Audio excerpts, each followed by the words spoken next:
ഈ സെറ്റ് ജനറേഷനിൽപ്പെട്ട ആളുകളുടെ ലൈഫിനെ ഏറ്റവും ഇൻഫ്ലുവൻസ് ചെയ്ത ഒരു ഇന്റർനാഷണൽ ഇവന്റ് ഏതായിരിക്കും?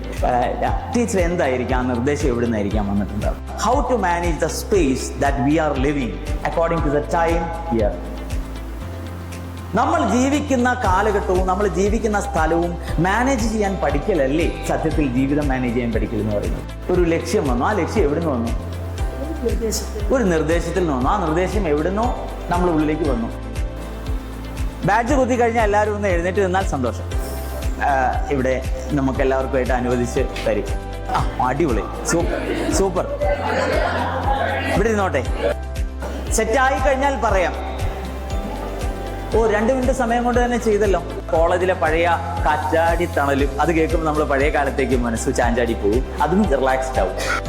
എന്നുള്ള വാർത്ത ഓൾ ഇന്ത്യ ന്യൂസിൽ കേൾക്കുന്നതാണ് ആദ്യത്തെ എൻ്റെ ഓർമ്മ. നമ്മുടെ അമേരിക്കയിലെ ഭീകരാക്രമണവുമായി ബന്ധപ്പെട്ട ഗ്ലോബലി ഏറ്റവും ചേഞ്ച് ഉണ്ടാക്കിയ ഒരു കാലം.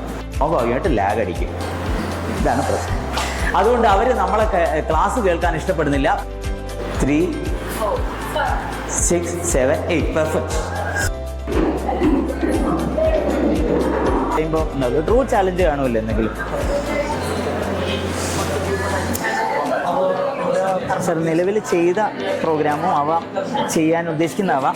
നീ ചെയ്യാൻ ഉദ്ദേശിക്കുന്നതാണെങ്കിൽ സന്തോഷം. ചെയ്യാൻ ഉദ്ദേശിക്കുന്നതും എഴുതാം.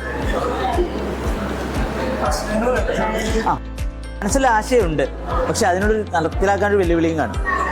ചിലപ്പോൾ ഫണ്ടായിരിക്കാം, അല്ലെങ്കിൽ വേറെ എന്തെങ്കിലും. കാരണം നമുക്ക് അതിൻ്റെ ഒരു പിക്ചർ കിട്ടാനാണ്.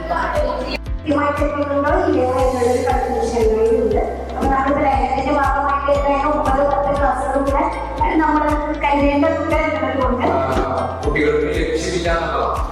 നമ്മള് ഒരുപാട് കുട്ടികൾക്ക് ഡ്രീംസ് ഇല്ല. ഡ്രീംസ് ഉള്ളവർക്ക് അതിലേക്ക് എത്താനുള്ള വഴികൾക്ക് അങ്ങനെയാണ് ഇതുവരെ കാണുന്നത്. കഴിഞ്ഞ വർഷങ്ങളിലൊക്കെ നേരിട്ട് ക്ലാസ്സിലേക്ക് ആഡ് ചെയ്തിരുന്നു. 4, 1, 2, 3. സാറിന്റെ ആങ്സൈറ്റി വർക്കൗട്ട് ചെയ്തു. 1, 2, 3, 4. Thank you very much.